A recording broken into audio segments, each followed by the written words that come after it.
Ladies and gentlemen, there is nothing more painful than to live in a world where relationships that once brought joy now bring sorrow. We live in a time where people know how to build empires, but they don't know how to build bridges. We have mastered technology, but we are failing in connecting hearts. And tonight, I want to speak to you about something more valuable than money, more powerful than fame: how to fix broken relationships. Because until you learn to master relationships, you will never truly master life. Have you ever seen a beautiful house, elegant, strong, standing tall, but you never saw the foundation it was built on? Relationships are like that. What you see on the outside is only as strong as what is happening underneath. Many of us are walking around pretending everything is fine, but deep inside we are carrying the rubble of broken connections with our family, with friends, with spouses, and even with ourselves. Here's the truth: relationships don't die natural deaths. They are killed. Killed by silence, killed by neglect, killed by pride, killed by unforgiveness. The tragedy is that we often bury what we were supposed to heal. But tonight I want to challenge you: stop being an undertaker of your relationships and become a doctor who is willing to perform surgery to save them. The first step to fixing a broken relationship is to confront the reality of what is broken. You cannot heal what you hide. Most people are trying to paint over cracked walls when the foundation itself is crumbling. You have to be honest. You have to be courageous enough to admit we are not okay. Healing never comes to those who lie to themselves. And listen carefully: fixing a broken relationship does not begin with fixing the other person. It begins with fixing yourself. You see, we are often experts at analyzing others, but amateurs at analyzing ourselves. It's easy to say they hurt me, but it takes maturity to say maybe I contributed to this too. If you want to heal what is broken, humility must sit at the table. Pride never reconciles. Ego never restores. Now let me shock you. Sometimes to fix a broken relationship, you have to be willing to say two words that can melt the hardest heart: I'm sorry. Not I'm sorry if I hurt you, but I'm sorry for what I did. Take responsibility. You see, we live in a generation that wants love without accountability, but love without truth is deception. Healing comes when truth and love meet. But let me take you deeper, because some of you have said sorry and still nothing changed. That's because words alone do not fix relationships. Actions do. You cannot keep breaking trust on Monday and say sorry on Sunday. Trust is like glass. Once shattered, it takes time and patience to put the pieces back. So if you broke it, own it, and then show it by changing how you live. And if you're on the other side, if someone has hurt you, let me give you this truth: forgiveness is not weakness, it is strength. Forgiveness doesn't mean you approve of what happened. It means you choose to heal instead of bleed. Some of you are carrying anger for people who have moved on with their lives.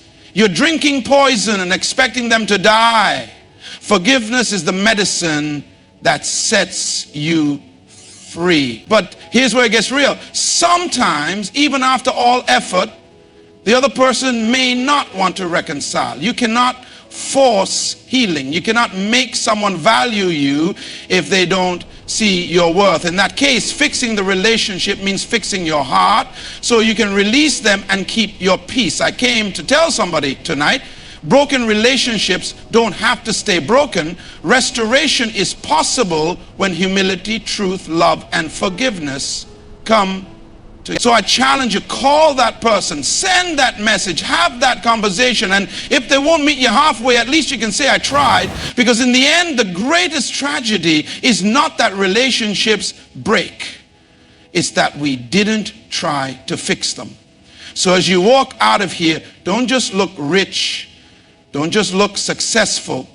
Be rich in love, rich in mercy, rich in kindness. Because when life is over, it won't be the money in the bank or the cars in the driveway that will matter. It will be the relationships you healed and the love you gave. Fix what's broken before it's too late. Thank you. Acknowledge the brokenness. Honestly, healing starts with admitting that the relationship is damaged. You cannot fix what you deny. Stop covering cracks with pretense and face the truth with courage. Take responsibility for your part. Fixing relationships begins with self-examination, not finger-pointing. Instead of blaming others, look within and own your mistakes with humility. Apologize sincerely and take action. Words like "I'm sorry" can heal wounds, but only when they are genuine and followed by changed behavior. Trust is rebuilt through consistent action, not empty apologies. Forgive to free yourself.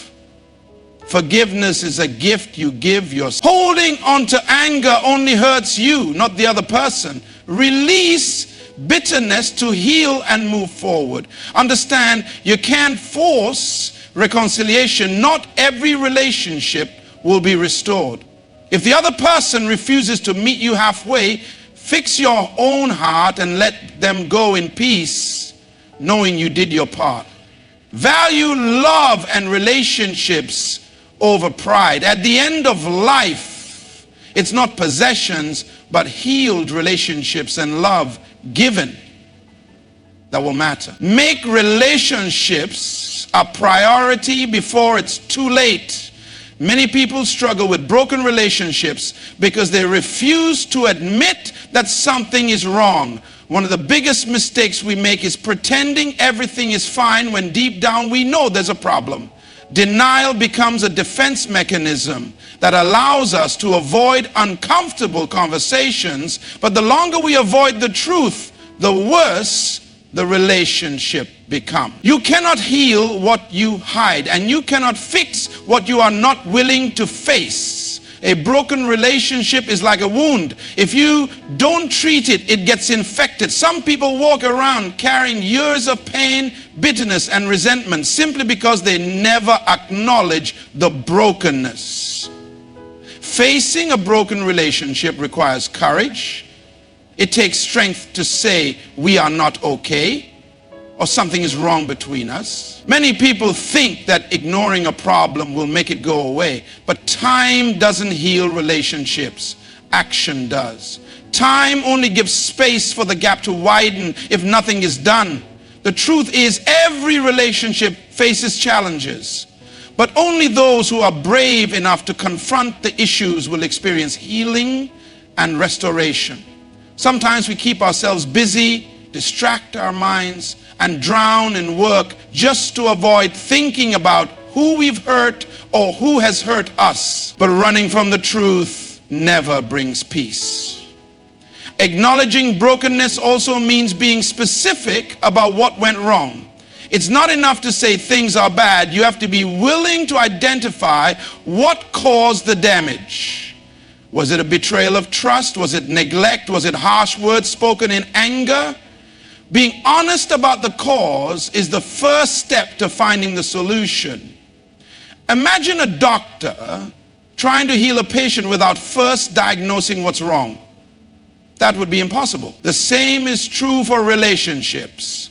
Until you are willing to diagnose what's broken, you cannot fix it. Another reason people avoid acknowledging broken relationships is fear. Fear of rejection, fear of confrontation, fear that admitting there's a problem will make things worse.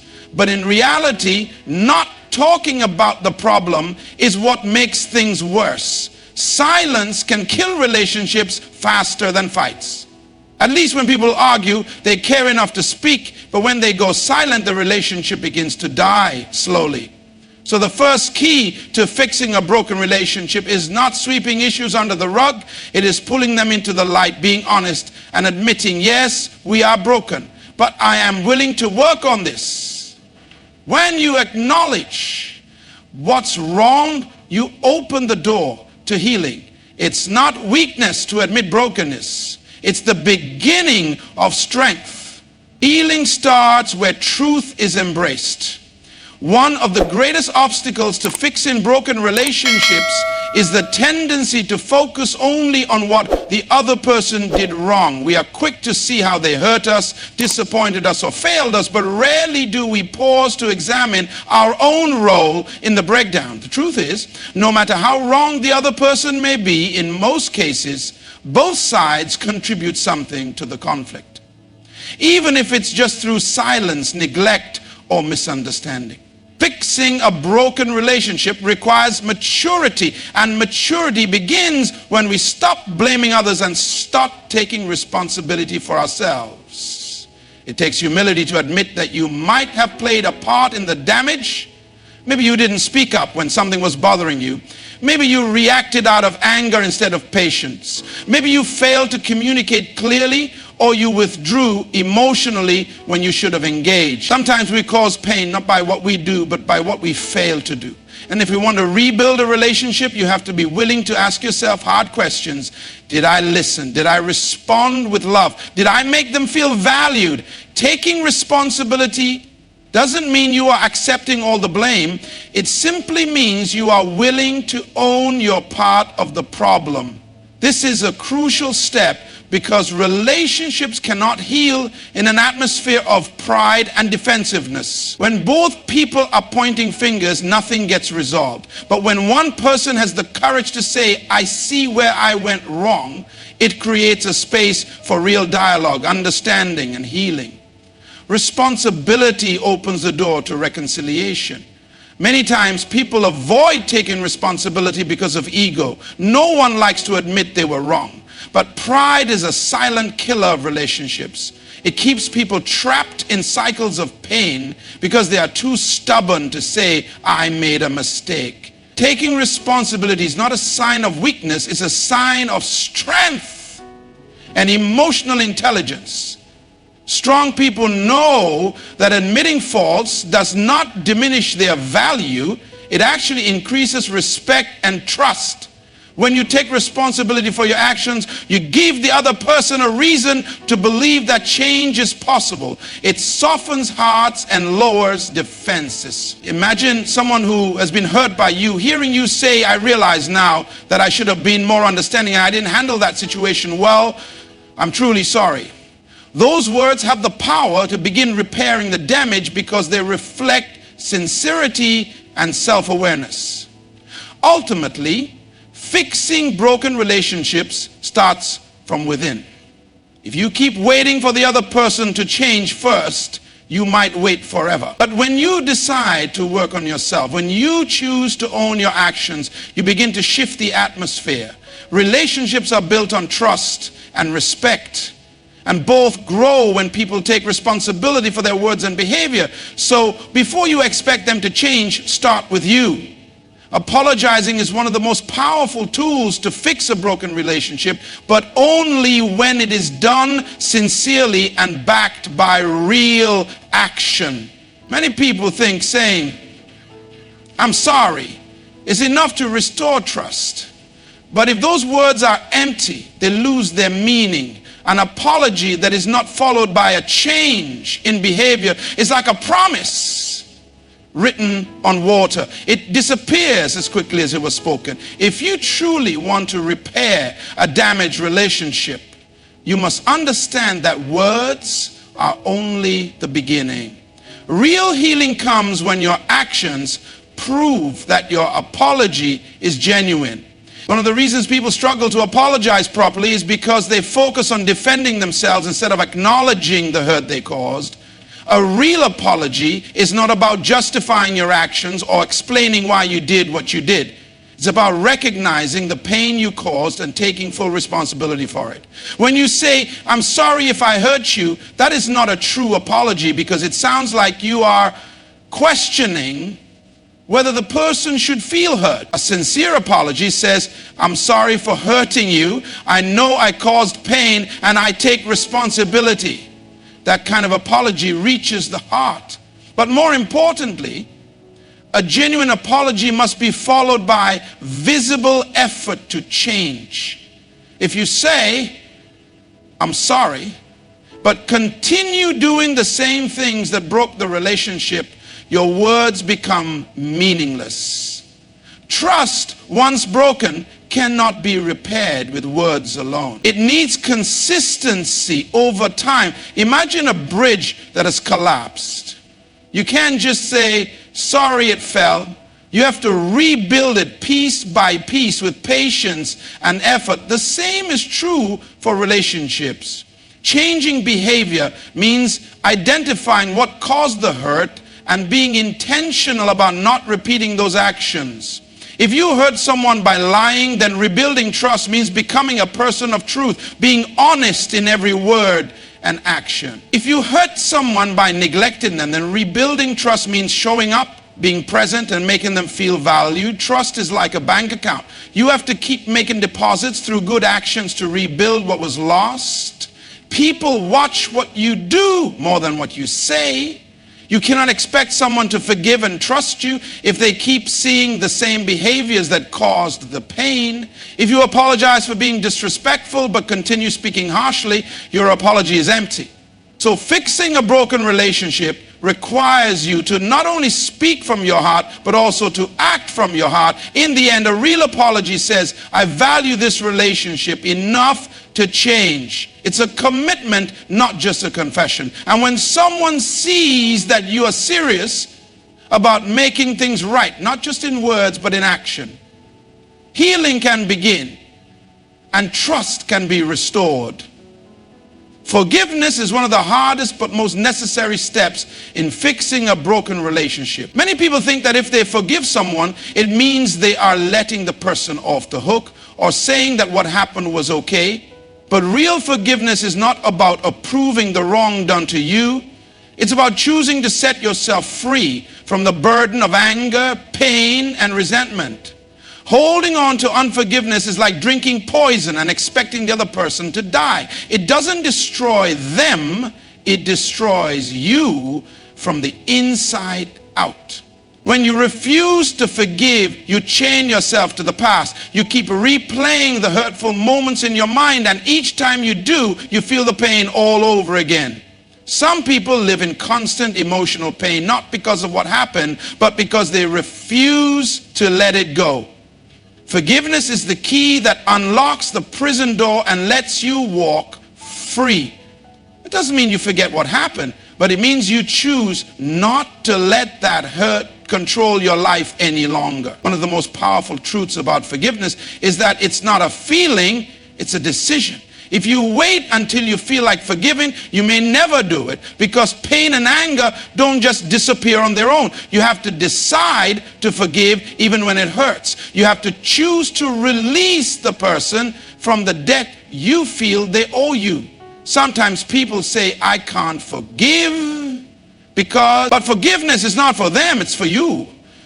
Whether or not they say sorry, you can still choose to let go of the bitterness that is eating away at your peace. Forgiveness also requires empathy. When you step back and try to understand that people act out of their own brokenness, you begin to see that sometimes they hurt others because they are hurting inside. This doesn't excuse their behavior, but it helps you recognize that they are human too, flawed, weak, and struggling. Seeing their humanity makes it easier to forgive, because you realize that you too have needed forgiveness at some point in your life. Another important thing to understand is that forgiveness doesn't always mean reconciliation. You can forgive someone and still choose to keep a healthy distance if the relationship is toxic or dangerous. Forgiveness is about healing your heart, whether or not the relationship continues. However, if reconciliation is possible and both sides are willing to work on it, forgiveness becomes the first and most essential step toward rebuilding trust. Ultimately, forgiveness is an act of strength. It's easy to hold a grudge, but it takes real courage and power to let go of anger and choose peace.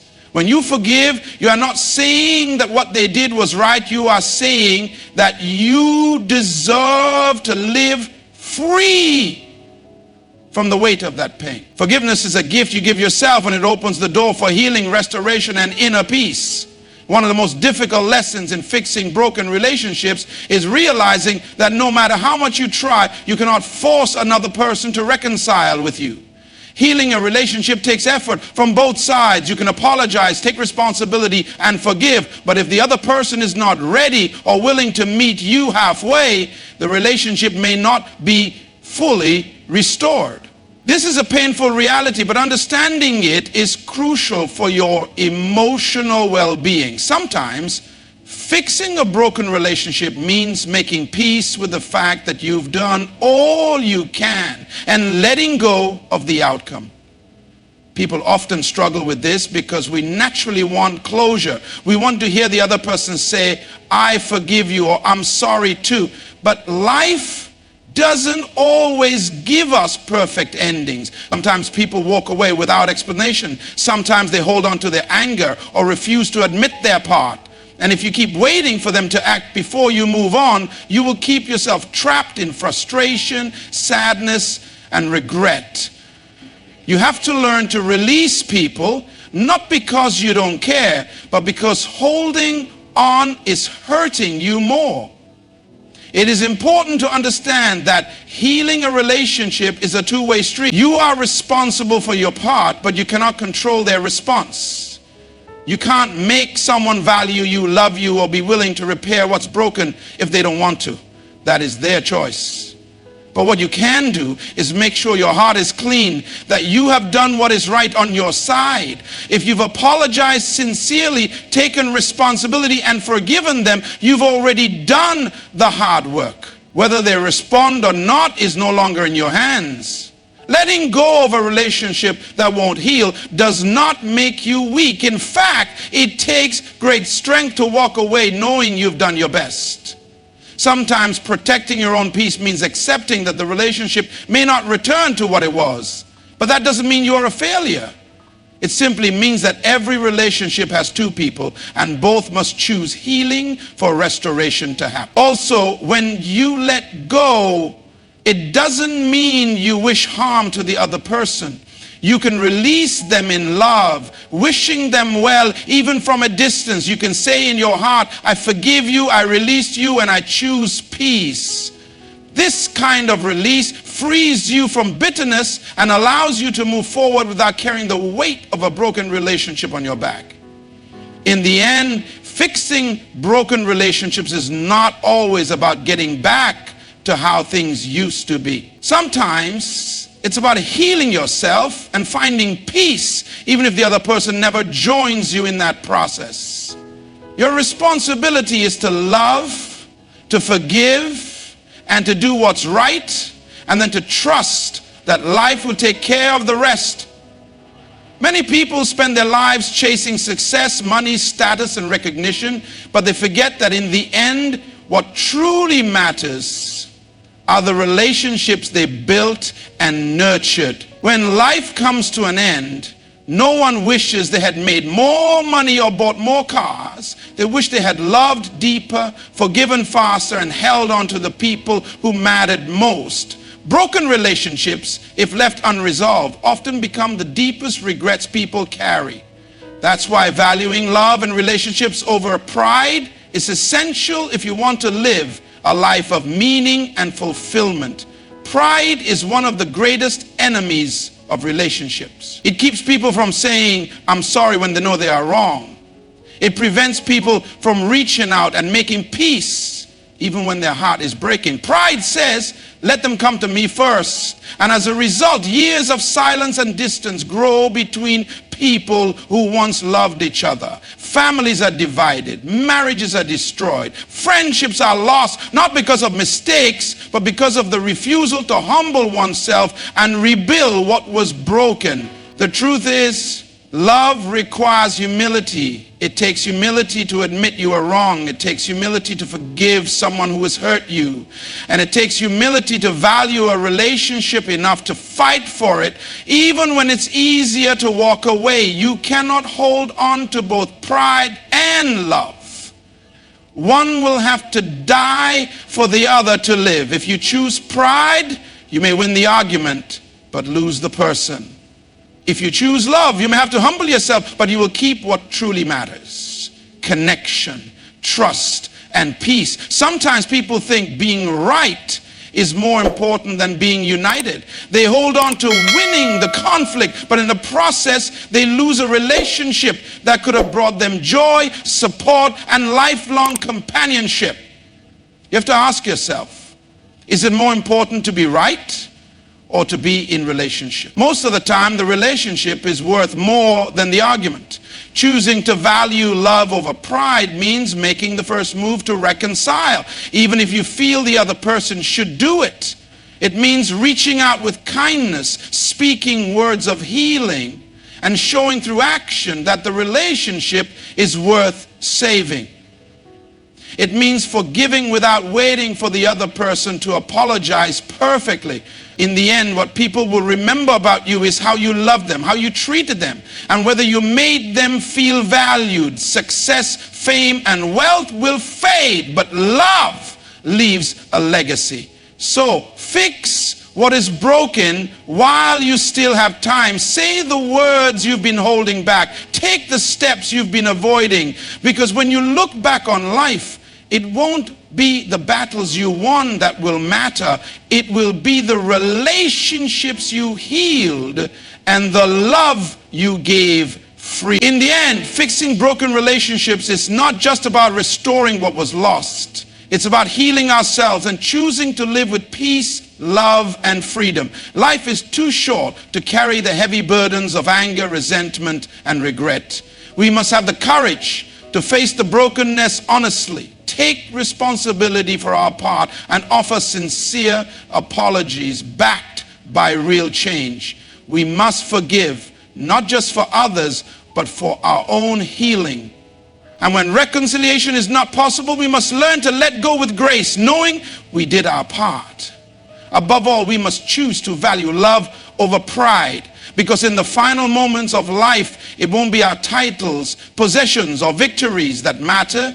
It will be the relationships we mended and the love we chose to give. So today, make the decision to fix what's broken, to heal what's hurting, and to love without limits, because relationships are the true riches of life.